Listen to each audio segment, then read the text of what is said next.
হাম পরিস্থিতির খবর জানাতে বরিশাল থেকে যোগ দিচ্ছেন কাউসার হোসেন রানা। কাউসার, বরিশালে হামের বিস্তার এখন কেমন? টিকা দেওয়ার পর নিশ্চয়ই হামের প্রকোপ কিছুটা কমেছে। আপনি যে হাসপাতালে আছেন সেখানে কতজন রোগী ভর্তি আছে?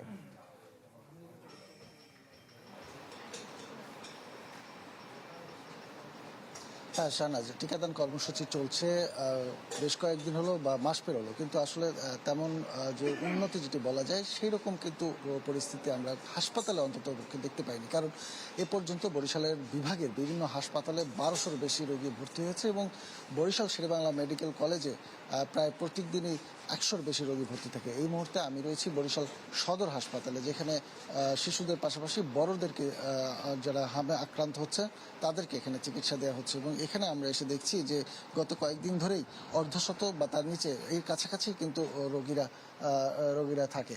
অর্থাৎ রোগীর যে সংখ্যা সেই সংখ্যাটি কিন্তু বৃদ্ধিকর অবস্থায় রয়েছে। এবং আরেকটি বিষয়, যে মৃত্যুর যে সংখ্যাটি সেই সংখ্যাটিও কিন্তু ইতিমধ্যে অর্ধশত পেরিয়ে গিয়েছে। বরিশাল বিভাগের বিভিন্ন হাসপাতালে এ পর্যন্ত 52 জন শিশুর মৃত্যু ঘটেছে হাম এবং হামের উপসর্গ নিয়ে। তো এই যে রোগীরা যে ভর্তি হচ্ছে বরিশাল সদর হাসপাতালে, বরিশাল মেডিকেলে, এবং এখন বলা যায় যে বিভাগের বাইরে পটুয়াখালীতে সব থেকে বেশি হচ্ছে।